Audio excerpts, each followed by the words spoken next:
प्रणाम, मैं हूं हिमांशु द्विवेदी और स्वागत है आपका हमारी खास पेशकश चर्चा में। चर्चा के तहत आज राजनीतिक विषय पर बात करेंगे। इस समय देश में चर्चाओं के अंतर्गत दो राज्य खासतौर पर केंद्र में रहते हैं, एक बिहार और दूसरा पश्चिम बंगाल। कारण यह है कि दोनों ही राज्यों में अब विधानसभा चुनाव होना है। देश हमेशा ही चुनावी मोड में रहता है और उसका एक बहुत बड़ा कारण भारतीय जनता पार्टी की चुनाव संबंधी तैयारी है। भारतीय जनता पार्टी एक चुनाव जीतती नहीं है कि उससे पहले ही दूसरे राज्य को ध्यान में रखकर अपनी जमावट शुरू कर देती है।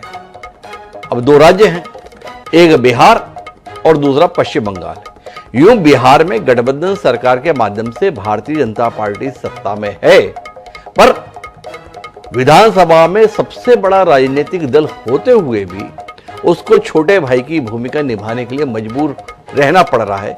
निश्चित रूप से भारतीय जनता पार्टी के वर्तमान नेतृत्व को यह बात सालती होगी। भारतीय जनता पार्टी जिस तरीके से पूरे देश में अपने वर्चस्व को बढ़ावा देने में जुटी है, उसमें यह बात उसे ना करे संभव नहीं लगता। तो आज हम बिहार पर ही बात करने जा रहे हैं। हमारा आज का विषय है नीतीश का समाधान, सम्राट से अरमान। संदर्भ यह है कि अभी 2 दिन पहले एक कार्यक्रम था गुड़गांव में, हरियाणा में। हरियाणा के उस कार्यक्रम में, एक सामाजिक कार्यक्रम में तमाम राजनेता मौजूद थे। उनमें हरियाणा के मुख्यमंत्री नायब सैनी भी मौजूद थे। तो नायब सैनी जब भाषण देने के लिए आए तो उन्होंने तमाम बातें कही, पर उस बातचीत के साथ साथ ये कहा अब हम बिहार में भी वो विजय पताका फहराने जा रहे हैं और वो विजय पताका फहराई जाएगी सम्राट चौधरी के नेतृत्व में। सम्राट चौधरी कौन? सम्राट चौधरी वो शख्स हैं जो अरसे तक नीतीश कुमार को मुख्यमंत्री पद से अपदस्थ करने के लिए जमीनी संघर्ष कर रहे थे। वो एक पगड़ी पहना करते थे। उन्होंने ये संकल्प लिया था कि जब तक मैं नीतीश कुमार को मुख्यमंत्री पद से नहीं हटा दूंगा तब तक इसको उतारूंगा नहीं। हालांकि उन्होंने उतार दी नीतीश कुमार को मुख्यमंत्री पद से उतारे बगैर, पर खुद उप मुख्यमंत्री पद की शपथ ले ली। जब भारतीय जनता पार्टी और जनता दल यूनाइटेड का गठबंधन हुआ तो उस गठबंधन सरकार में सम्राट चौधरी उप मुख्यमंत्री की भूमिका में, उनके साथ साथ विजय सिन्हा भी हैं। तो भारतीय जनता पार्टी जिसके बिहार विधानसभा में अभी 80 सदस्य हैं, वह जनता दल यूनाइटेड के नेता नीतीश कुमार को मुख्यमंत्री बनाए हुए जिनके पास 45 सीट है। बार बार ये चर्चा बिहार की सियासत में सरगर्म है कि क्या अगले विधानसभा चुनाव के परिणाम के बाद ये गठबंधन बहुमत पाने में सफल रहता है तो नीतीश कुमार मुख्यमंत्री बने रह पाने में सफल हो पाएंगे। भारतीय जनता पार्टी के समय समय पर आने वाले बयान और अगले मुख्यमंत्री के संदर्भ में मौन इस विषय को दिलचस्प बनाए रखता है। अब नायब सैनी के ऐलान के बाद तो कहीं कुछ कहने को बचता नहीं, पर भाजपा की बिहार इकाई के तमाम नेता इस पर लीपापोती करने की कोशिश में है। उनके बयान इस रूप में आ रहे हैं कि नहीं, चुनाव तो नीतीश कुमार जी के नेतृत्व में ही लड़ा जाएगा, पर नीतीश कुमार के नेतृत्व में परिणाम आने के बाद में क्या उनको ही सीएम बनाया जाएगा, इस पर सब मौन हो जाते हैं। तो आज हम इसी पर बात करेंगे। क्या भारतीय जनता पार्टी ने सम्राट चौधरी के माध्यम से अब बिहार में भी वह सफलता हासिल करने का संकल्प ले लिया है जो सफलता उसने महाराष्ट्र में लेकर दिखाई? एकनाथ शिंदे के नेतृत्व में चुनाव लड़ा विधानसभा का, पर परिणाम आने के बाद में शपथ देवेंद्र फडणवीस की करा दी। सवाल दिलचस्प है। हमारे साथ इस चर्चा का हिस्सा बनने के लिए कुछ खास मेहमान मौजूद हैं, उनसे आपका परिचय कराएं। और देश की राजनीति में दिलचस्पी का विषय हमेशा ही रहे बिहार पर कुछ दिलचस्प राजनीतिक चर्चा करें, उससे पहले समय है आज के विचार सूत्र का। तो हमारा विचार सूत्र ये कहता है कि आप जिस चीज के लायक हैं उससे कम पर कभी समझौता ना करें। यह अभिमान नहीं, स्वाभिमान है। चाणक्य ने क्या कमाल की बात कही थी। बिहार की धरती से ही चाणक्य हमारे बीच में आए थे। शायद चाणक्य का यह संकल्प, चाणक्य का यह विचार भाजपा के संकल्प और विचार में परिवर्तित तो नहीं हो गया। इस बात को ध्यान में रखते हैं और चर्चा के लिए आगे बढ़ते हैं। हमारे चर्चा का हिस्सा बनने के लिए 4 खास मेहमान हैं। अनिकेत झा जी हैं, प्रवक्ता है भारतीय जनता पार्टी के। मनीष यादव जी हैं, प्रवक्ता है जनता दल यूनाइटेड के। आरजू खान जी हैं, प्रवक्ता राष्ट्रीय जनता दल के। और साथ साथ तटस्थ राय देने के लिए वरिष्ठ पत्रकार डॉक्टर रविन्द्रनाथ तिवारी जी भी हमारे साथ हैं। चर्चा की शुरुआत अनिकेत झा जी से करेंगे, लेकिन उससे पहले 3 बयानों पर दृष्टि डालेंगे। बैठे हरियाणा के बाद बिहार की बारी है। ये विजय की पताका ये रुकनी नहीं चाहिए। ये विजय का झंडा ये बिहार के अंदर भी फहराया जाएगा और हमारे सम्राट चौधरी के नेतृत्व में फहराया जाएगा। सीएम बनेंगे। अरे भाई, बीजेपी में कौन नहीं सीएम बनेगा, ये तो बता दो। काहे ला आप लोग झगड़ा लगवा रहे हैं उन लोगों में? 2 दिन बाद दूसरा नाम आ जाएगा, क्यों चिंता कर रहे हैं? ये लोग आपस में नूरा कुश्ती लोग करते रहे। सीएम इस बार खटारा गाड़ी जो है, जो एनडीए की खटारा गाड़ी, इस बार बिहार की जनता जो है नए गाड़ी पे सवार करने जा रही है। महागठबंधन राष्ट्रीय जनता दल की सरकार बनने जा रही है और कोई मतलब नहीं। बिहार में एनडीए की सरकार एक बड़े बहुमत के साथ बनेगी और इसकी अगुवाई मुख्यमंत्री श्री नीतीश कुमार जी करेंगे। मुख्यमंत्री हैं और मुख्यमंत्री रहेंगे। ये सबसे ताजा बयान केंद्रीय गृह मंत्री और भारतीय जनता पार्टी के वरिष्ठ नेता श्री अमित शाह जी का है। दरअसल ऐसी भ्रांतियां जानबूझ करके फैलाया जाना ये बेहद शर्मनाक और दुर्भाग्यपूर्ण है। तो कुल मिलाकर कहानी बड़ी दिलचस्प है। अमित शाह के हवाले से जनता दल यूनाइटेड के नेता दावा करते रहे। उन्होंने कहा है बाद में भी नीतीश कुमार ही सीएम रहेंगे। वो बयान कहीं हमें दिखता नहीं है। और भारतीय जनता पार्टी के बड़े नेता हैं भाई, नायब सैनी एक राज्य के मुख्यमंत्री हैं। मंशा जाहिर कर दी उन्होंने, क्या नजरिया है। तो अनिकेत जी मेरे साथ में हैं। अनिकेत जी थोड़ा रोशनी देंगे किस दिशा में जा रही है भाजपा बिहार को लेकर? ये देखिए, बिहार में भारतीय जनता पार्टी, जनता दल यूनाइटेड, पूरा एनडीए एकजुट होकर के चुनाव लड़ने का काम कर रहा है। और भारतीय जनता पार्टी के अपने नेता हैं, एनडीए घटक दल के जो बाकी दल हैं उनके अपने नेता हैं, लेकिन बिहार के नेता एनडीए के अभी सिर्फ और सिर्फ आदरणीय नीतीश कुमार जी हैं। जो बात हरियाणा में कही गई है वो भारतीय जनता पार्टी के कार्यकर्ताओं के लिए कही गई है, वो भारतीय जनता पार्टी के समर्थकों के लिए कही गई है।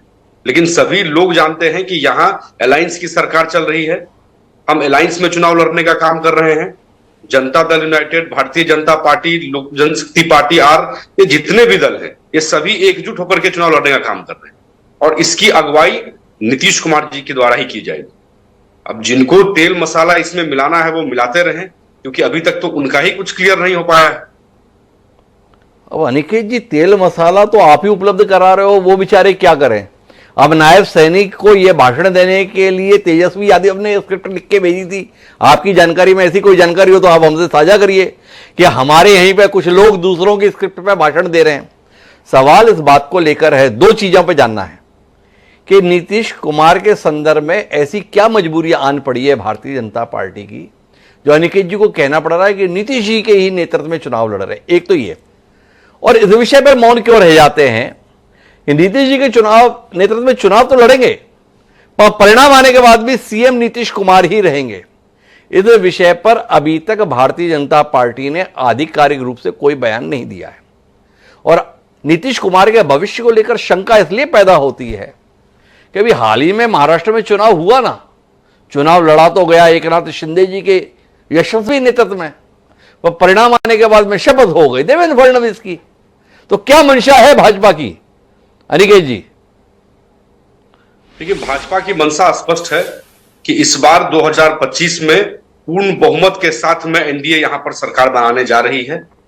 2030 का जो हमारा टारगेट है उसको हम पूरा करेंगे।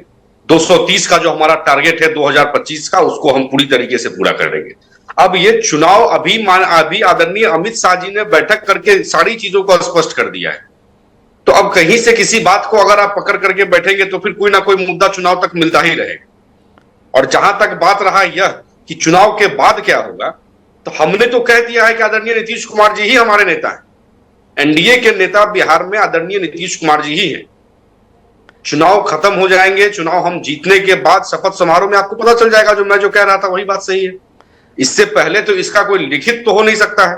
नहीं अनिकेत जी, एक तो यह है कि एक तो अमित शाह की तरफ से यह बयान अभी तक मिला नहीं, हमें जेपी नड्डा से भी मिला नहीं और नरेंद्र मोदी जी से भी मिला नहीं। अब आपसे एक और सवाल पे थोड़ी रोशनी चाहिए। देखो, भारतीय जनता पार्टी देश का ही नहीं दुनिया के सबसे बड़े राजनीतिक दल है। नरेंद्र मोदी जी जैसा चमत्कारिक नेतृत्व आपके पास है, अमित शाह जैसा कुशल रणनीतिकार आपके पास है, बिहार में जनता के स्तर पर समर्थन सबसे ज्यादा आपके पास है। आज भी 80 सीटें हैं आपकी पार्टी की बिहार विधानसभा में, और जैसे नीतीश कुमार के नाम का आप माला जप रहे, उनके पास 45 सीटें हैं। तो हमें जानना यह है कि ऐसी भाजपा की क्या मजबूरी, क्या लाचारी और क्या विवशता है कि नरेंद्र मोदी, अमित शाह जैसे नेतृत्व के होते हुए भी आप नीतीश कुमार के पीछे चलने के लिए मजबूर दिखाई दे रहे हैं। अनिकेत जी बोल रहे हो, अरे कुछ भी हो नीतीश कुमार ही रहेंगे, क्या मजबूरी है? देखिए, मजबूरी इसमें आपको लगेगी, बिहार के लिए ये जरूरी है। 2005 से ये अलायंस चल रही है। जितने मुस्कुराते हुए आपने इस बात को कह दिया कि हमारी मजबूरी है, 2005 से ये अलायंस चल रही है। आदरणीय सुशील कुमार मोदी जी उस समय में भारतीय जनता पार्टी के बिहार में नेता हुआ करते थे, और 2005 से जो मेहनत चलती आई है बिहार को यहां तक लाने की, उसमें हम लोग साथी के रूप में काम किए, और नीतीश जी ने हमेशा उसका अगुवाई किया है। नीतीश कुमार मजबूरी नहीं है, नीतीश कुमार बिहार के लिए जरूरी है। आज भी नीतीश कुमार जी के पास में जो जनता का समर्थन है वो किसी और के पास में नहीं है। देखो अनिकेत जी, आप मनीष यादव की भाषा बोलते हुए लग रहे हैं। आप मुझे इस बात का उत्तर बिल्कुल भी नहीं दे रहे कि 80 सीट जीतने वाली भारतीय जनता पार्टी 45 सीट वाले नेता के आगे इतनी असहाय क्यों दिख रही है? एक। दूसरा, आपने कहा कि यह गठबंधन 2005 से चल रहा है, बीच में कितनी बार तो अलग हो लिए, और वो सम्राट चौधरी जिनका नाम लिया गया है ना, वो एक बड़ी सुंदर सी पगड़ी बांधा करते थे, पता नहीं मां से कोई नाम होता था, मुझे अभी स्मरण नहीं। उन्होंने संकल्प लिया था, जब तक नीतीश कुमार को मुख्यमंत्री पद से नहीं हटा दूंगा मैं तब तक इसे उतारूंगा नहीं। उप मुख्यमंत्री पद की शपथ के साथ उतर गया वो। तो थोड़ा बताइए तो सही अनिकेत जी, इस मजबूरी के संदर्भ में और नीतीश कुमार के जरूरी होने के संदर्भ में। समझ में नहीं आ रहा है कि मैं आपसे क्या बोलूं। 80 सीट वाला, 40 सीट वाला, जब यहां पता है कि यहां अलायंस की ही सरकार चल रही है, तो वो 80 सीट 40 सीट क्या हो रहा है? जिसके पास 5 सीट कम रहेगा वो 5 सीट पर यहां बाहुबली हो जाएगा, वो किंग मेकर के रूप में आ जाएगा। 80 सीट हमारे पास में है तो 80 सीट से हम सरकार बना रहे हैं क्या? वो 40 सीट की आवश्यकता है हमारे। तेजस्वी यादव जी के पास में जो सीट है उस सीट से सरकार बन जाएगी क्या? कि उनको भी उस 40 सीट की आवश्यकता है? बात समझ में आई। तेजस्वी यादव का संख्या बल नीतीश कुमार को, भाजपा को नेता मानने के लिए मजबूर कर देता है। हमारे साथ आरजू खान जी हैं, क्या कहते हैं आरजू खान जी? नीतीश कुमार भाजपा के साथ मिलकर मुख्यमंत्री इसलिए बने रहते हैं कि कहीं वो आपके साथ ना आ जाएं। भाजपा का यह भय नीतीश कुमार के आगे हाथ जोड़ने को मजबूर करता है। क्या कहते हैं आप आरजू जी? देखिए, यहाँ का जो स्ट्रक्चर है, जो पॉलिटिकल स्ट्रक्चर है, कुछ इसी तरीके का है, मैं उससे इनकार नहीं कर सकता। लेकिन एक चीज इस स्ट्रक्चर में एक चीज एकदम मतलब पुख्ता है, और वो पुख्ता ये है कि राष्ट्रीय जनता दल कभी भारतीय जनता पार्टी से समझौता नहीं करेगी, अपनी समाजवादी छवि से कभी समझौता नहीं करेगी। समाजवाद के नाम पे झूठा मूठा जो अपने चेहरे पे जो नकाब लगाते हैं सेक्युलरिज्म के नाम पे, उससे हम समझौता नहीं करेंगे। दूसरी बात, अनिकेत जी बार बार कह रहे थे कि ये मतलब कि विपक्ष का हाथ है, ये इसको चोर मरोड़ के पेश करते हैं। मैं 4-5 आपके टीवी चैनल्स पे उदाहरण देता हूं। इन्हीं के अश्विनी कुमार चौबे जो अभी 2024 से पहले इनके कैबिनेट के मंत्री हुआ करते थे, उन्होंने कहा कि हम चाहते हैं कि भारतीय जनता पार्टी का कोई चेहरा हो जो कि सीएम फेस और भारतीय जनता पार्टी से कोई मुख्यमंत्री बने। तो यह हमारी भाषा नहीं थी, यह हमारी जुबान या हमारी आवाज नहीं थी, यह सत्ता में बैठे हुए लोगों की आवाज थी। दूसरा, विजय सिन्हा जो कि अभी डिप्टी सीएम है सरकार के अंदर, उन्होंने कहा कि अटल जी को सच्ची श्रद्धांजलि तभी होगी जब एक दिन के लिए भी भारतीय जनता पार्टी का कोई मुख्यमंत्री बने। अब मुझे संसद पे इस बात पे है कि जब से आजाद भारत है आज तक मैंने नहीं देखा कि किसी को सच्ची श्रद्धांजलि देने के लिए इलेक्शन में जाया जाए, इलेक्शन लड़ा जाए और अपने सहयोगी को कोलैप्स कर दिया जाए।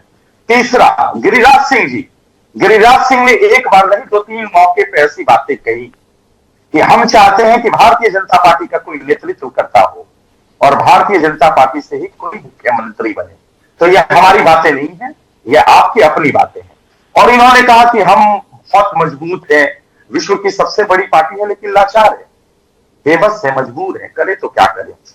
इनके पास चेहरा नहीं है सीएम के लिए, और वो चेहरा अभी सम्राट चौधरी का जो बताया गया है सैनी जी की तरफ से, मैं यकीन के साथ कहता हूं कि 2 दिन के बाद देखिएगा किसी और का चेहरा आ जाएगा।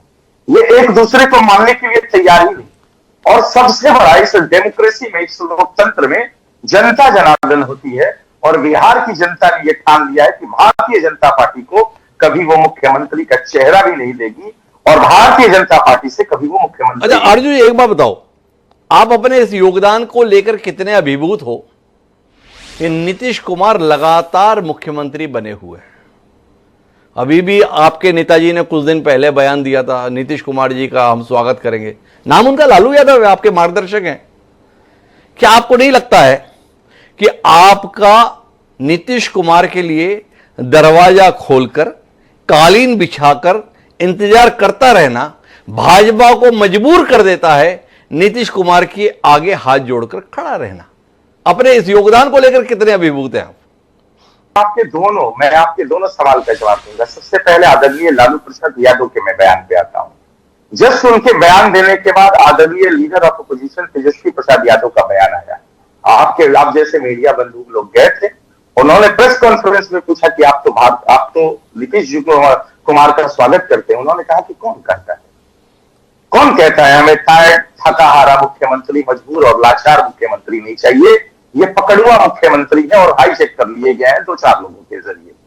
उसके बाद कहा गया, आप जैसे पत्रकारों ने सवाल किया कि आपके पिताजी ने कहा, तो उन्होंने इसका स्पष्ट जवाब दिया कि हम पिताजी को समझाते रहते हैं और हम बार बार ये कहते हैं कि हमें टायर्ड, थका हारा मुख्यमंत्री नहीं चाहिए।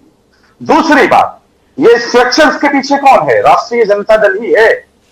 राष्ट्रीय जनता दल ही है कि आज जो है नीतीश कुमार जी की जो आवाभगत होती है, कभी पलट के हमारे पास आ जाते हैं और फिर कभी पलट के भारतीय जनता पार्टी के साथ चले जाते हैं। ये बनावट, ये स्ट्रक्चर के पीछे अगर किसी पार्टी का अगर योगदान है तो उसका नाम राष्ट्रीय जनता दल है।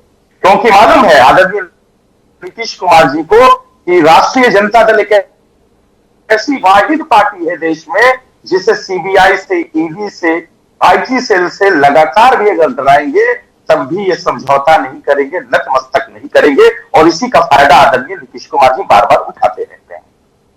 तो कुल मिलाकर नीतीश कुमार का फायदा करने के लिए राष्ट्रीय जनता दल अपना योगदान देती रहती है। लेकिन मेरे साथ है मनीष यादव जी, उनसे बात करने के लिए मेरे पास कई विषय हैं। वो मनीष जी, एक कहावत है, दूध का जला छाछ भी फूंक फूंक कर पीता है। ये भाजपा 2020 में भी आपके साथ थी, पर ऐसा हमने पहली बार देखा था कि राम जी आपके साथ हो और हनुमान जी पीछे से अलंका लगा दे रहे हो। वो चिराग पासवान अपने आप को हनुमान ही बताते थे और कहते हैं नीतीश कुमार अगर 45 पर आए तो उसमें चिराग पासवान ठीक से लंका लगाए। इस बार क्या देख रहे हैं आप? भाजपा के नेताओं के बयान देश भर से कुछ और आते हैं और यहां पर कार्यक्रम में माननीय अनिकेत झा की जुबान कुछ और कहती हुई सुनाई देती है। कुछ समझ पा रहे हैं आपके साथ चल क्या रहा है मनीष जी? देखिए हिमांशु जी, जो बातें सामने है उसी बात को दोहरा रहे हैं अनिकेत।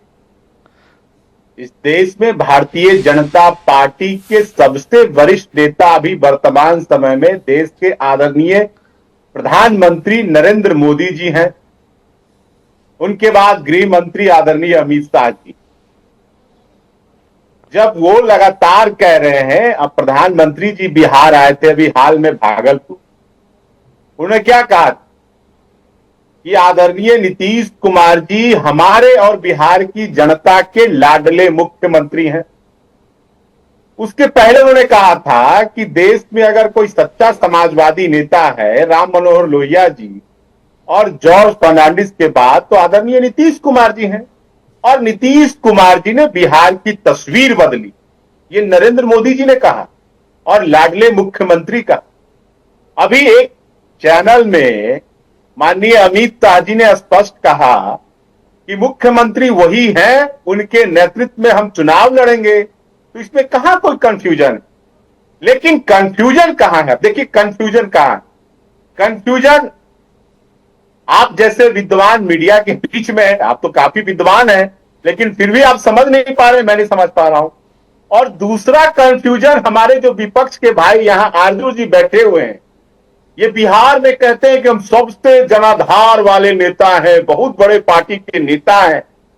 अब देखिए वहां बेचारे आज गए थे दिल्ली दरबार में हाजिरी लगाने और गेट पर खड़ा थे, हुजूर गेट खोलिए हम आ गए, हुजूर गेट खोलिए हम आ गए।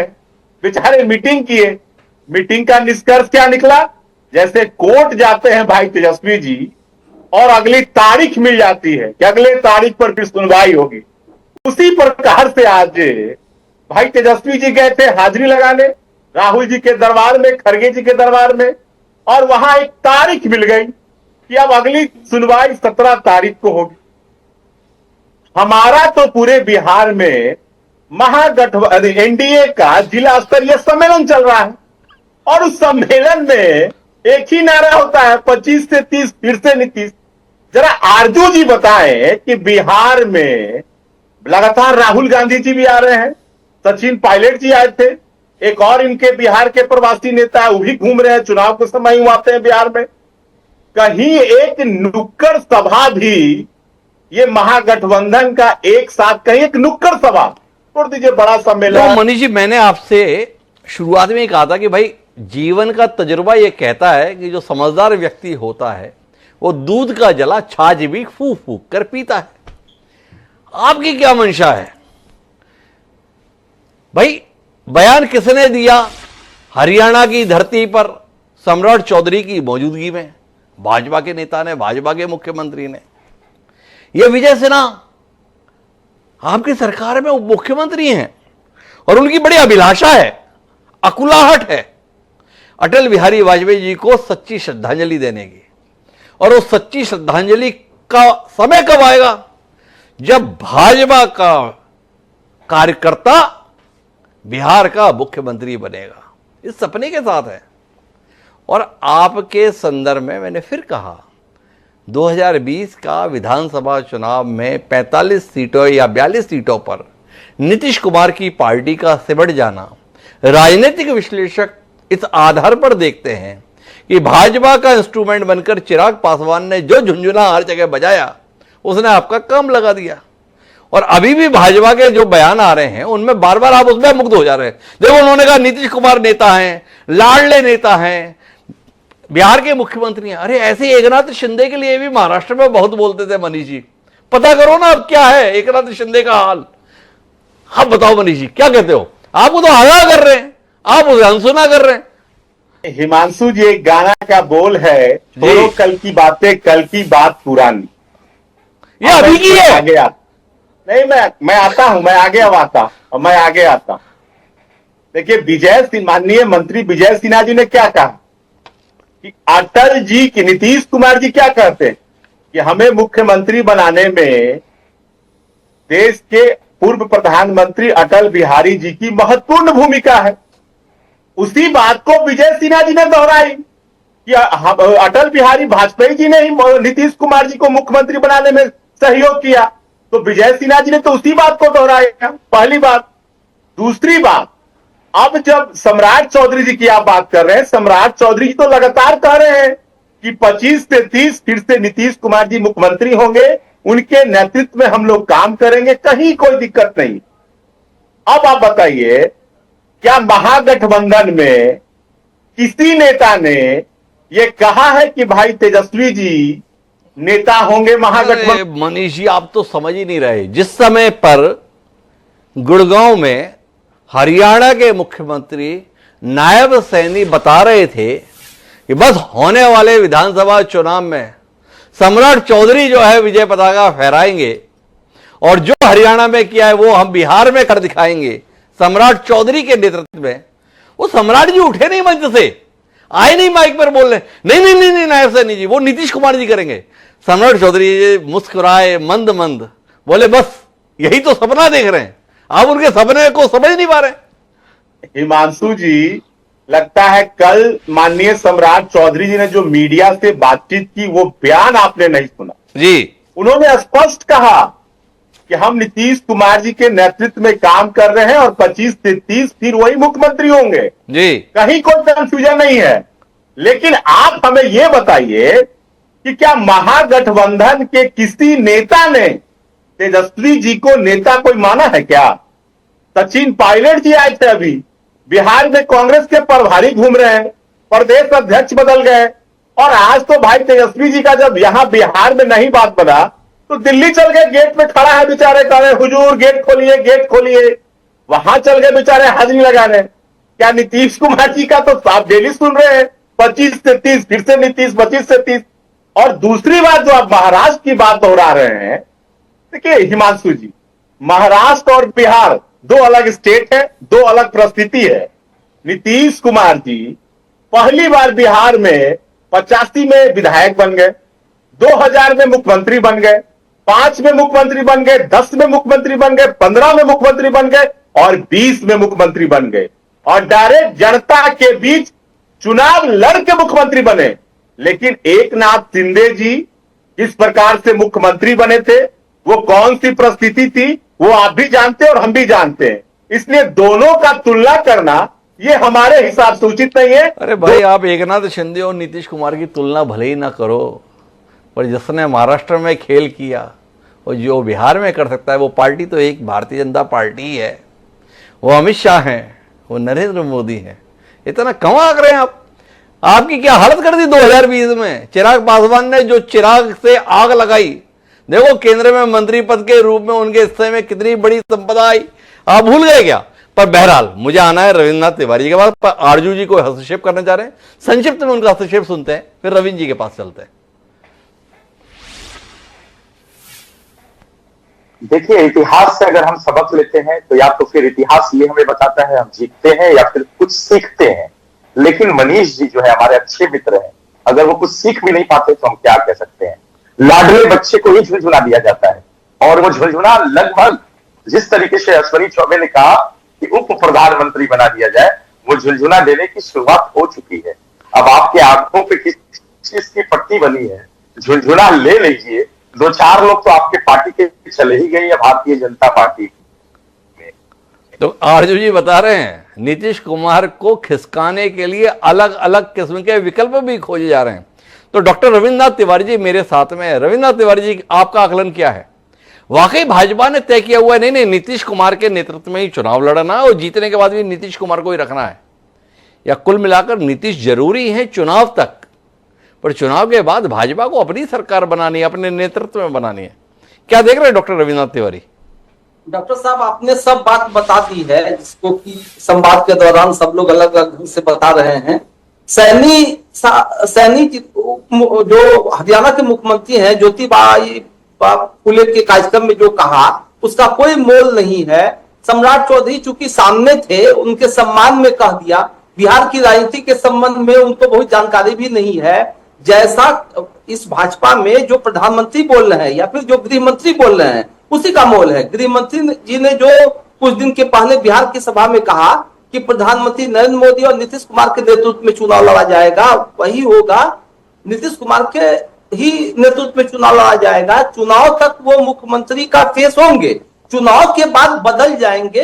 पिछले संवाद में भी मैंने कहा कि चूंकि उनकी मतलब उस तरह की स्थिति नहीं है, जो कि स्वास्थ्य भी कारण है और भी कई कारण हैं, क्योंकि ये एक मुद्दा है, बहस का मुद्दा है। चूंकि लोग बोल देते हैं, आज भी मुख्यमंत्री के बेटे ने कहा कि हमारे पिताजी स्वस्थ हैं और उन्हीं के नेतृत्व में चुनाव होगा, वही मुख्यमंत्री होंगे। उन्होंने यह भी कहा कि अमित शाह जी ने भी पिछले दिनों कहा, सम्राट चौधरी जी ने भी पिछले दिनों कहा, भाजपा में चुनाव लड़ने वाला कोई फेस नहीं है, कि मुख्यमंत्री का कोई फेस नहीं है जिसको कि आगे करके चुनाव लड़ा जा सके।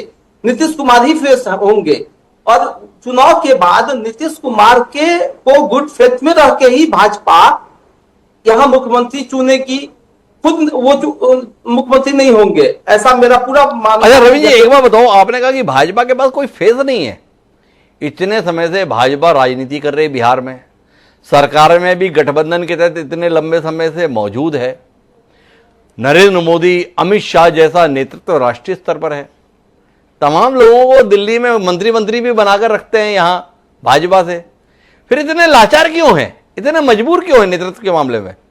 विश्वसनीय नेतृत्व पैदा नहीं हो पाया। तब तो गृह मंत्री ने कहा कि नरेंद्र मोदी और प्रधानमंत्री नरेंद्र मोदी जी और नीतीश कुमार के नेतृत्व में चुनाव लड़ा जाएगा। उन्होंने किसी लोकल नेता का तो नाम नहीं दिया। सम्राट चौधरी डिप्टी सीएम है, जैसे विजय सिन्हा जी हैं, तो वो कोई मुख्यमंत्री का फेस नहीं है। और जहां मुख्यमंत्री बनाने की बात है, यदि भाजपा से मुख्यमंत्री बनेगा तो जो जैसे छत्तीसगढ़ में, जैसे मध्य प्रदेश में, जैसे राजस्थान में, जैसे उड़ीसा में नए चेहरे को उठा के मुख्यमंत्री बना दिया, उसे भाजपा बना देगी। लेकिन चुनाव तक नीतीश कुमार ही बहुत फ्रंट पर रहेंगे, बहुत फ्रंट में रहेंगे। मैं वापस अनिकेत जी आपके पास आता हूं।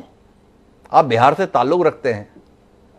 जब तमाम राजनीतिक प्रेक्षक ये बोलते हैं कि भाजपा के पास बिहार में कोई चेहरा नहीं है, कोई नेतृत्व नहीं है, आपके दिल में कितनी टीस उठती है, कितना दर्द उठता है, या आप अभिभूत हो जाता है? कोई बात नहीं, भाजपा पे नहीं है तो क्या हुआ, जनता दल यूनाइटेड के पास तो नेतृत्व है, हमारा काम तो उसी से चल जाता है।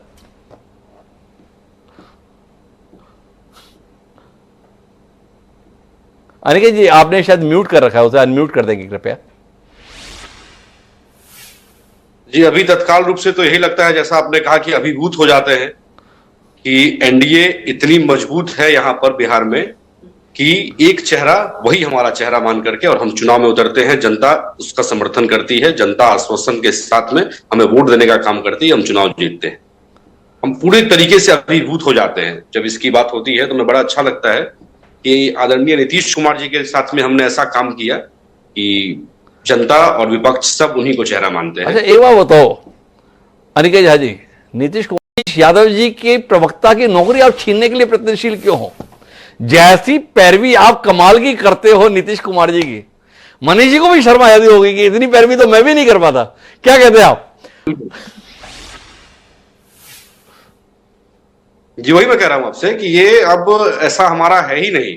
आपके तीखे सवालों से या विपक्ष के कुछ चुटकी लेने से भाजपा और जदयू के प्रवक्ता आपस में यहाँ टीवी पर भिड़े, वो सवाल जवाब हो, ये हमारी तैयारी होती ही नहीं है। हमने सम्मेलन कर लिया है, पूरे बिहार के तमाम जिलों में हमने एनडीए कार्यकर्ता सम्मेलन कर लिया है, वहां हमारी बैठक हो चुकी है।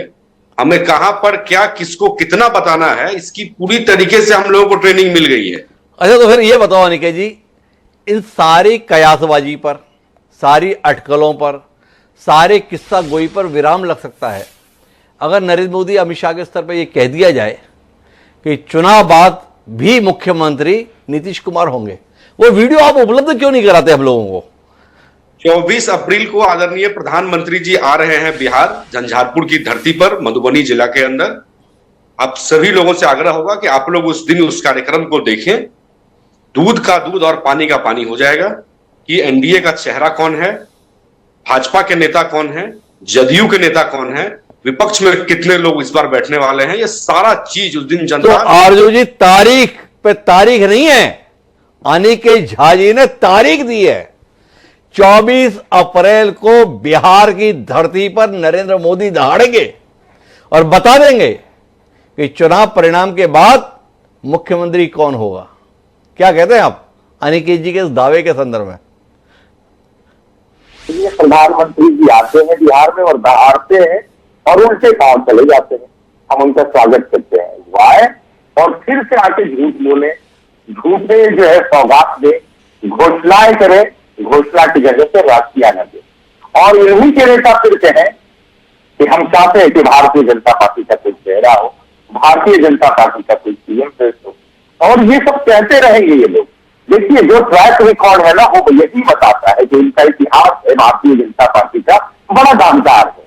दामदार इस तरीके से है कि इन्होंने तो शिवसेना को चीनी और पानी की तरह कहा था कि हमारा गठबंधन शिवसेना से चीनी और पानी का, शिवसेना के साथ नेचुरल गठबंधन करने के बाद लगातार हर मुद्दे पे, जो कि लगातार ध्रुवीकरण करते हैं हिंदू मुसलमान की, शिवसेना के साथ एकदम इंटैक्ट थे और शिवसेना को ही तबाह कर दिए, खा गए, निगल गए अजगर की तरह। तो ये इनका अपना चरित्र है, और चरित्र है। आपने मध्य प्रदेश छोड़ दिया, शिवराज चौहान जी को छोड़ दिया। शिवराज चौहान जी भी सीएम फेस थे। अरे अभी तक तो एनडीए के हिस्सा पशुपति पारस भी थे। किस तरीके से उनको यूज एंड थ्रो की पॉलिसी से डस्टबिन में डाल दिया गया। और ये सारे जितने भी लोग हैं ना, ये दिखाने की कोशिश कर रहे हैं, लेकिन इन्हीं के जीतन राम मांझी जी अभी कल और परसों में उन्होंने बयान दे दिया फिर उनको उपेक्षित कर दिया गया, फिर उनको अपमानित कर दिया गया, फिर उनकी औकात दिखा दी गई। और ये नेचुरल गठबंधन की बात करने वाले लोग कहते हैं महागठबंधन में कुछ ठीक नहीं। हम कहते हैं कि हम दिखाते नहीं हैं। अब हमारा बैठकों का दौर शुरू हुआ है, बैठकों का दौर शुरू हुआ, जीत के एक कदम और हम अब आगे बढ़ रहे हैं। अभी ये एक झांकी थी, अभी 17 तारीख बाकी है और प्रदेश के जनता जनार्दन का स्पष्ट जनादेश होता है राष्ट्रीय जनता दल के लिए, न कि जनता दल यूनाइटेड के लिए। तो हम तो कहते हैं ना कि हम इतिहास से या तो फिर जीतते हैं या फिर कुछ सीखते हैं, लेकिन क्या मजबूरी है हमारे मित्र मनीष यादव जी की कि वो सीखना ही नहीं चाहते हैं। वो तो सीखना नहीं चाहते हैं, पर आप इतिहास से अगर सीखते तो सीखिएगा। अभी उपचुनाव हुआ था, बड़े दावे थे आपके, पर आप चारों खाने चित्त रहे। मनीष जी का कॉन्फिडेंस सबसे बड़ा उफान पर है, ध्यान रखिएगा। लेकिन मैं मनीष जी आपके पास फिर आता हूं आगाह करने के लिए। ये भाजपा नीतीश चेहरा इसलिए तो नहीं कह रही है कि सीट शेयरिंग में आपके साथ खेल होने वाला है। भाजपा के साथ जुड़े हुए लोग सीट में हिस्सेदारी के नाम पर बड़े बड़े आंकड़े लेकर आ रहे हैं। वो चिराग पासवान जिन्होंने पिछली बार आपको बहुत सताया, वो बोल रहे हैं हर जिले से हमारा प्रत्याशी मैदान में होगा। पहले जनता ने आपको 45 पे समेट दिया, इस बार ऐसा तो नहीं कि टिकटों के आधार पर ही आपको 100 के अंदर ला देगी भाजपा। देखिए हिमांशु जी, जब भी चुनाव का समय आता है तो मीडिया में इस प्रकार की चर्चा होती। लोकसभा चुनाव में भी इस प्रकार की बातें चल रही थी, लेकिन क्या सब हम लोग आपस में बैठ के सब कुछ तय कर लिए? और हमारे आरजू भाई कह रहे थे कि इतिहास से हम सीखते हैं। अच्छी बात है, सीखनी चाहिए। जरा ये बताइए कि आदरणीय लालू प्रसाद जी जब इसी बिहार के धरती पर लोक नायक जयप्रकाश नारायण जी संपूर्ण क्रांति का बिगुल फूंक रहे थे, तो लालू जी उस समय किसके साथ थे? थोड़ा बताइए, लालू जी कहां थे? कुछ याद है आरजू भाई की नहीं याद है? अब उसके आगे आते हैं। लालू जी जब पहली बार बिहार के मुख्यमंत्री बने थे बिहार में नीतीश कुमार जी के सहयोग से, तो लालू जी किसको हटा के बिहार में मुख्यमंत्री बने थे? आप तो इतिहास से बहुत सीख रहे हैं, अच्छी बात है, सीखनी भी चाहिए। और उसके आगे आइए, अब तो ज्यादा दूर नहीं जाना चाहेंगे हिमांशु जी, उपचुनाव का ही चर्चा कर दिए। अभी बिहार में 4 सीट पर उपचुनाव हुए, उसके पहले लोकसभा भी हुए। तेजस्वी जी बोले हमने हेलीकॉप्टर को ट्रैक्टर बना दिया, पूरे देश में सबसे ज्यादा जनसभा की मैंने, और जमीन से हजारों फीट ऊपर संतरा और मछली का आनंद ले रहे थे और कह रहे थे इस बार जनता दल यू फिनिश, समाप्त। परिणाम क्या निकल के आए भैया? हम 16 सीट पर चुनाव लड़े, हम 12 सीट जीते। आप कितने सीट पर लड़े? शायद 23 या 24 सीट पर चुनाव लड़े। कितना सीट जीते भाई? 4 सीट जीते। और यही 4 लोग, इनको इस बार विधानसभा चुनाव में बांस घाट है, हमारे यहां बहुत फेमस घाट है, बांस घाट इनके पार्टी को पहुंचा दे, यही 4 लोग। अरे भैया, उसके बाद अभी उपचुनाव हुए, राष्ट्रीय जनता दल का बेलागंज विधानसभा लगातार वहां राजद जीतते आ रही थी और लालू जी गांव गांव घूम रहे थे और भाई तेजस्वी मंच से कह रहे थे भैया ये सेमीफाइनल मैच है, इसमें जिता दो नहीं तो फाइनल हार जाएंगे, इसको मजाक नहीं समझो, ये सीरियस खेल है। क्या हुआ भाई? सीधे 22 से 23 हजार वोटों से बेलागंज हार गए, लेकिन फिर भी कह रहे हैं कि हम इतिहास से सीखते हैं। अरे क्या सीख रहे हैं भाई? हर बार तो आप हार रहे हैं, 5 में हार गए, 10 में हार गए। 10 में तो ये हालात थे कि आप प्रतिपक्ष के नेता बनने वाली संख्या नहीं थी, आप कह रहे हैं हम सीख रहे हैं। क्या सीखना चाहते हैं भाई? अरे भाई सीखते सीखते इतना सीख गए, पिछले चुनाव में सबसे बड़े राजनीतिक दल के रूप में सदन में आए, उनकी इस सीख के संदर्भ में भी तो कुछ कहिए मनीष जी। आपको वही आंकड़े क्यों याद रहते हैं जो आरजू खान जी के खिलाफ जाते हैं? थोड़े समर्थन के आंकड़े भी देखिए। बात कर रहे हैं हिमांशु जी, मैं 24 की बात कर रहा हूं जी। आप पीछे कहे जा रहे हैं? मैं तो 24 की। अच्छा, आप 2005 की, 2010 की, 2015 की बात करेंगे, हमने 2020 की बात कर दी तो आपको ऐतराज हो गया? की बात कर रहा हूं हिमांशु जी, मैं 24 बिहार में 4 सीट पर उपचुनाव हुए और चारों इन्हीं के सीट थे, हमारा सीट नहीं था। बेलागंज हो, रामगढ़ हो, एक इमामगंज मांझी जीते, बाकी सब यही लोग जीते 3 सीट और पर। लेकिन मनीष जी इस पर तो बताओ, ये भाजपा सीट बंटवारे में खेल तो ना कर देगी? पिछली बार सीटें नहीं मिली तो चिराग पासवान के माध्यम से आपका काम लगा दिया। इस बार क्या इंतजाम कर रहे हो आप? या अनिकेत जी के बयान पर ही भरोसा कर रहे हो? नहीं नहीं, नीतीश जी बढ़िया हैं, नीतीश जी हमारे नेता है। हिमांशु जी, एनडीए में कोई कंफ्यूजन नहीं है, एक ही नारा है 25 से 30 फिर से नीतीश। और हमसे पहले, हमें तो बाद में सूचना मिलेगी कि जेडीयू कितना सीट पर चुनाव लड़ेगी, हमसे पहले आपको सूचना मिल जाएगी कि जनता दल यू, भारतीय जनता पार्टी, जीतन राम मांझी जी, उपेंद्र कुशवाहा जी, चिराग पासवान जी, किनको कितना सीटें मिली, ये हमसे पहले आप। मनीष जी एक बार बताओ, आप अपने नेता से इतने नाराज क्यों हो? आप अपने नेता के इतने खिलाफ क्यों हो? बताओ, भारतीय जनता पार्टी के सम्मान्य वरिष्ठ नेता उनको उप प्रधानमंत्री पद के संदर्भ में देखना चाह रहे हैं, आप उन्हें बिहार में पकड़े रहना चाहते हो। देश के उप प्रधानमंत्री बने नीतीश कुमार, इसको लेकर मनीष यादव को इतना क्यों ऐतराज है? नहीं, हिमांशु जी, हमें कोई ऐतराज नहीं जी, लेकिन आदरणीय नीतीश कुमार जी बिहार के मुख्यमंत्री हैं, बिहार की जनता के वो पसंद है। और लोकतंत्र में सबको अधिकार है अपनी बातें रखने का। हर व्यक्ति चाहता है कि ये अब जैसे अभी आरजू भाई कैसे बोले कि लालू जी नए वर्ष के अवसर पर दोनों हाथ ऐसे फैलाए हुए थे कि नीतीश जी आए और हमरा लड़का के फिर से डिप्टी सीएम बना दे। अब आरजू भाई कह रहे नहीं नहीं, लालू जी गलत बोल दिए, तेजस्वी जी ने उन्हें करेक्ट किया। तो आप देखिए कि लालू जी अलग बात बोल रहे हैं और तेजस्वी जी कह रहे हैं कि करेक्ट किया। तो लोकतंत्र में सबको अधिकार है। तो वही उसी के अंतर्गत तो सवाल है आपसे, कब तक नीतीश कुमार जी को बिहार में उलझाए रहोगे? कब तक मुख्यमंत्री पद से चिपकाए रहोगे? आपको नहीं लगता है नीतीश कुमार का टैलेंट इतना है, वरिष्ठता इतनी है, विद्वता इतनी है, अनुभव इतना है, स्वीकार्यता इतनी है कि अब उनको देश के स्तर पर शीर्ष पद पर पहुंचना चाहिए, वो प्रधानमंत्री और प्रधानमंत्री की तरफ देखा जाना चाहिए। क्या कहते हैं आप? हिमांशु जी, बिल्कुल आप ठीक कह रहे हैं जी, लेकिन अगर बिहार की जनता उन्हें कह रही है कि सर आपने जो बिहार में एक लकीर खींची है जी, जो बिहार पूरे देश में अपराध, हिंसा, लूट, डकैती, अपहरण के लिए जाना जाता था, आपने उस बिहार की तस्वीर बदल दी। जब बिहार के लोग बाहर जाते थे, बिहारी कहने पर अपमान महसूस करते थे, नीतीश कुमार जी ने तस्वीर बदल दी। तो बिहार के लोग चाह रहे हैं कि नहीं सर, आप ही बिहार का नेतृत्व करिए। और जहां तक सवाल रहा कि कोई व्यक्ति अगर ये कहते हैं कि नीतीश कुमार जी के, ये मैं तो कह रहा हूं कि लोकतंत्र में हर व्यक्ति को अधिकार है। आप थोड़ा रुको, ये बताओ, ये 14 साल में नरेंद्र मोदी ने गुजरात की तस्वीर बदल दी और इस कदर तस्वीर बदल दी कि उन्हें देश के प्रधानमंत्री के तौर पर लोगों ने स्वीकार कर लिया, देख लिया।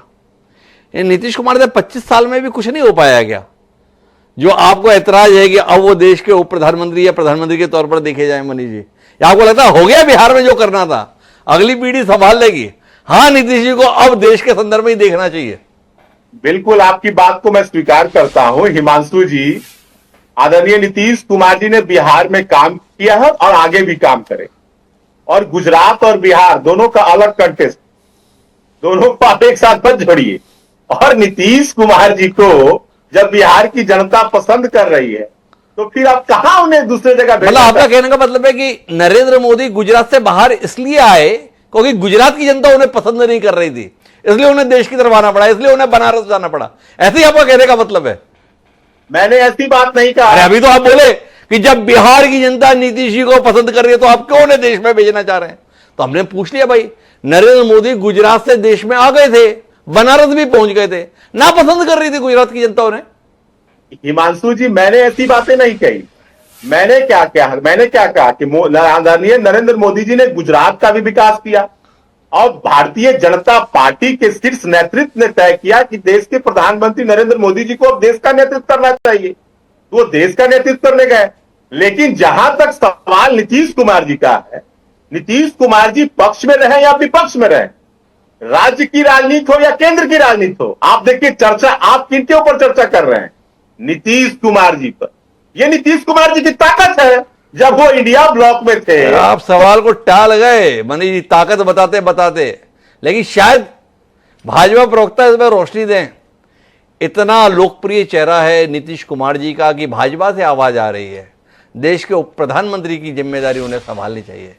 क्या कहते हैं अनिकेत झा जी? देखिए, अपना अपना विचार है हर किसी का, आदरणीय नीतीश कुमार जी के प्रति भी, आदरणीय प्रधानमंत्री नरेंद्र मोदी जी के ऊपर भी, और आदरणीय अमित शाह जी के ऊपर भी। भारतीय जनता पार्टी में ऐसे बहुत सारे नेता और बहुत सारे कार्यकर्ता हैं जो चाहते हैं कि वो भविष्य के प्रधानमंत्री बने। योगी जी के बारे में लोग कहते हैं कि वो भविष्य के प्रधानमंत्री बने। हर किसी का, हर किसी व्यक्ति के लिए अपनी एक इच्छा होती ही है, और इसमें कहीं कोई किंतु परंतु नहीं है। अब अभी आपके चैनल पर जो डिबेट चल रहा है, इसमें आप देखिए तो हो सकता है कि 2-4 हमारे समर्थक लिख दिए होंगे जो फ्यूचर सीएम ऑफ बिहार। तो अब मैं उनको मना करूं, लिखूं कि नहीं नहीं नीतीश कुमार जी ही होंगे? ये चलता रहता है राजनीतिक गलियारा में। उस गली में हर कोई हर किसी के लिए कुछ ना कुछ आवाज लगाते रहता है। तेजस्वी यादव जी के समर्थक अलग उनको मुख्यमंत्री बनना दिखना चाहते हैं। नहीं, वो तो ठीक है अनिकेत जी, ये मामला इतना सरल नहीं है। ये जनता दल यूनाइटेड के नेता कार्यकर्ता नीतीश कुमार को लेकर नहीं कह रहे हैं कि उनको देश का प्रधानमंत्री या उप प्रधानमंत्री होना चाहिए। या मनीष झा जी भी हमसे बिल्कुल नहीं बोले कि नीतीश कुमार जी को ये होना चाहिए। भारतीय जनता पार्टी के वरिष्ठतम नेताओं में शुमार अश्विनी जी बोल रहे हैं नीतीश कुमार जी को प्रधानमंत्री होना चाहिए। जनता दल यूनाइटेड का नेता है, भाजपा में नेताओं की फौज है, लेकिन उप प्रधानमंत्री किसको होना चाहिए? नीतीश कुमार को होना चाहिए। इसमें अनिकेत जी को कुछ तो रोशनी देनी चाहिए। बिल्कुल, आप बता ही रहे हैं ना, रोशनी दे ही रहे हैं। आप सुनना ही नहीं चाह रहे, आप तो बीच ही में रोक देते हैं। भारतीय जनता पार्टी के नेता हैं अश्विनी चौबे जी ने जो कहा है कि भारत के उप प्रधानमंत्री के रूप में नीतीश कुमार जी को होना चाहिए, तो इसमें उनका यह विचार था, उन्होंने कह दिया। अब ये नीतीश जी और ये तो केंद्र की नेतृत्व तय करे। बहुत बड़ी विचार था, उन्होंने कह दिया। अनिकेत जी ने कहा। रविंद्र जी मेरे साथ में है, क्या कहते हैं रविंद्र जी? अश्विनी चौबे को लगा कि ऐसे तो मुख्यमंत्री पद खाली नहीं हो रहा है, ये वाला दरवाजा खोलो तो ये जगह खाली हो जाएगी। क्या कहते हैं आप? नहीं, अश्विनी चौबे जी का जो बयान है वो कोई भाजपा की ओर से नहीं है, भाजपा के लिए भी ना प्रासंगिक है और ना जनता दल यू के लिए है। वो स्वतंत्र है। अभी वो चूंकि सत्ता से बाहर है, भाजपा के मुख्य धारा से भी दूर दूर चल रहे हैं। हालांकि बहुत महत्वपूर्ण नेता रहे हैं, बिहार में उनका एक प्रखर छवि है और शुरू से ही वो नीतीश कुमार जब मंत्री थे बिहार सरकार में तब भी उस गुट का नेतृत्व करते थे। नीतीश कुमार से अलग होकर भाजपा को स्वतंत्र रूप से खड़ा होना चाहिए, उस पक्ष और उस विचारधारा में विश्वास करता था। तो उनका एक आक्रामक रहता है हमेशा, वो व्यंग्य था उनका कि उनको उप प्रधानमंत्री होना चाहिए। ऐसा नहीं है। देखिए, भाजपा के लिए नीतीश कुमार मजबूरी है। भाजपा छोड़ देगी तो वो चले जाएंगे आरजेडी की ओर, फिर सरकार उनके साथ बनेगी। इसलिए भाजपा किसी भी हाल में उनको अलग नहीं कर सकती है, उनसे दूर नहीं हो सकती है। चुनाव तक, चुनाव के बाद भी एक नाथ शिंदे का मामला अलग है, दूसरे चिराग पासवान का मामला अलग है, लेकिन नीतीश कुमार का मामला अलग है, क्योंकि नीतीश कुमार को माइनस करके फिर भाजपा विपक्ष में नहीं रहना चाहेगी। और नीतीश कुमार निश्चित रूप से एक लंबे समय तक जो शासन में रहे हैं, नीतीश कुमार की व्यक्तिगत छवि भी कुछ इस तरह से अच्छी रही है कि उनका अभी भी असर है। हाँ, चुनाव के बाद वो मुख्यमंत्री नहीं रहेंगे जो बहुत लंबे समय तक रहे, और उनका स्वास्थ्य भी है और भी कई कारण है। लेकिन भाजपा उनको गुड फेथ में ही रह के कोई फैसला लेगी, चुनाव के बाद कोई फैसला लेगी। तो कुल मिलाकर अगर हम बातचीत के निष्कर्ष पर पहुंचे तो दो महत्वपूर्ण बातें हैं। एक तो ये कि नीतीश कुमार की अपनी स्थिति वोट बैंक की दृष्टि से, संख्या बल की दृष्टि से इस तरीके की बिहार में फिट होती है कि अन्य दो महत्वपूर्ण राजनीतिक दलों के लिए वो मजबूरी के तौर पर है। जो राजनीतिक दल उनकी बात मानने को तैयार नहीं होगा, नीतीश कुमार दूसरे के साथ खड़े होने में संकोच नहीं करेंगे। इसी के चलते भारतीय जनता पार्टी कम संख्या वाले नीतीश कुमार को मुख्यमंत्री बनाए रखने के लिए मजबूर रहती है। वही दूसरी महत्वपूर्ण बात जो अनिकेत जी ने कही है, नीतीश कुमार की चुनाव बाद की संभावनाओं पर छाया कुहासा आगामी प्रधानमंत्री के दौरे में छट जाएगा, यह भाजपा प्रवक्ता का दावा है। आशय ये कि नरेंद्र मोदी स्पष्ट कर देंगे कि क्या चुनाव के बाद भी नीतीश कुमार ही बहुमत आने की स्थिति में मुख्यमंत्री पद पर रहेंगे। दावा निकेश जी ने बड़ी दमदारी से किया है, पर वो दावा वास्तविकता में कितना खरा रहता है, इस पर अब हम 23 अप्रैल को ही बात करेंगे और एक बार फिर आप सबके साथ मुलाकात करेंगे। आप सभी का बहुत बहुत धन्यवाद इस दिलचस्प राजनीतिक चर्चा को दिलचस्प बनाए रखने। समय है अब आज के शेर का। तो हमारा आज का शेर कहता है कि मुझे तो दार मिला, तुमको कैसे तख्त मिला। मुझे तो दार मिला, तुमको कैसे तख्त मिला है। सुना है मेरी तरह हक शनास तुम भी थे। मुजफ्फर अब्दाली ने जो ये बात कही है, ये नीतीश कुमार के ऊपर मुफीद है। थोड़ी जटिल है, समझने की कोशिश कीजिएगा और एक हफ्ते बाद फिर बिहार पर बात करेंगे। इस वादे के साथ मुझे आज दीजिए, कल फिर मिलेंगे।